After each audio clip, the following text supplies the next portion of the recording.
আসসালামু আলাইকুম প্রিয় দর্শক, সকলকে জানাই অভিবাসী আপডেটের নতুন ভিডিওতে স্বাগত। জুন মাসের 13 তারিখ জানিয়ে দিব গত 24 ঘন্টার আপডেট তথ্যগুলো যা জানার অপেক্ষায় রয়েছেন আপনি। সর্বশেষ ইউরোপে আসতে ইচ্ছুক অভিবাসীদের মৃত্যুর পরিসংখ্যান বৃদ্ধি পেয়েছে।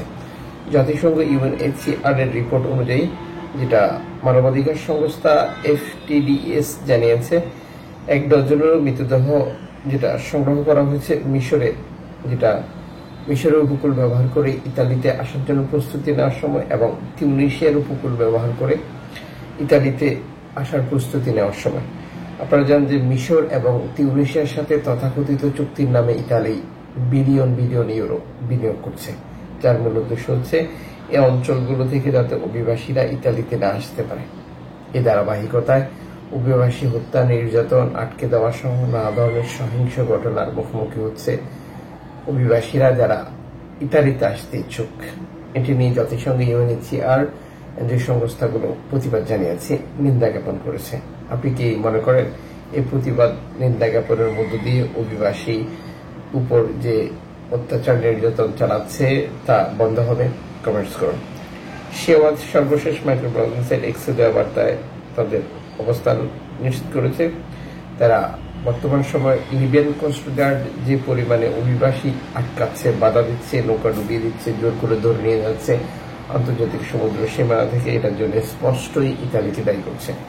তথাকথিত মানবাধিকার লঙ্ঘনের জন্য ইতালি লিবিয়ান কোস্টগার্ডকে দায়িত্ব দিয়েছে, আর লিবিয়ান কোস্টগার্ড যে কাজটা করে যাচ্ছে তা যেটা আন্তর্জাতিক আইনের যে অনুচ্ছেদগুলো রয়েছে সেটা স্পষ্ট লঙ্ঘন, যা মনে করে দিয়েছে এনজি সংস্থাটি ইতালি কর্তৃপক্ষকে। আপনি কি মনে করেন এনজি সংস্থাগুলোর এই ধরনের বক্তব্যে ইতালি কর্তৃপক্ষ লিবিয়াতে টাকা বিনিয়োগ বন্ধ করে দেবে? কমেন্টস করুন। গ্রিক কোস্টগার্ড সর্বশেষ মাইক্রোব্লগিংতে এক্সে দেওয়া বার্তা নিশ্চিত করেছে, সর্বশেষ 96 জন শরণার্থী যারা ডুবতে বসেছিল তাদেরকে উদ্ধার করা হয়েছে। ধারাবাহিকভাবে এই অভিবাসীদেরকে জোর করে যেটা প্রথম অবস্থায় পুশব্যাক করার চেষ্টা করেছিল গ্রিক কোস্টগার্ড, যা প্রতিনিয়ত তারা করে আসছে, যেটা 2020 সালের পর থেকে। যখনই একটি ডানপন্থী সরকার ক্ষমতা গ্রহণ করে, এরপর থেকে এই অঞ্চলে অভিবাসী বিরোধী কার্যক্রম বৃদ্ধি করে সরকার, যা পুনরাবৃত্তি হচ্ছে প্রতিনিয়তই।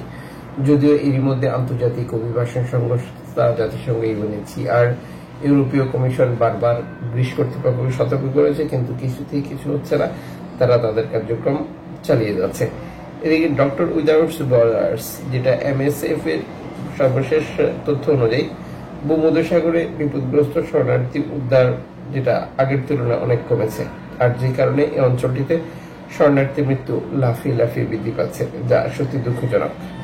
সর্বশেষ মাইক্রোব্লগিং সাইট এক্স বার্তায় নিশ্চিত করা হয়েছে, বর্তমান সময়ে বিশ্বে আবারও নতুন করে বহু সহিংসতা বৃদ্ধি পেয়েছে, আর এই সহিংসতায় লক্ষ লক্ষ অভিবাসী ইউরোপে আসার চেষ্টা করবে, আর যে কারণে তারা আন্তর্জাতিক সাহায্য সহযোগিতা বাড়ানোর আহ্বান জানিয়েছে। যদিও এই প্রতিবেদনগুলোতে স্পষ্ট করা হয়নি যে কেউ সহযোগিতা করবে কিনা বা পরিস্থিতি কি।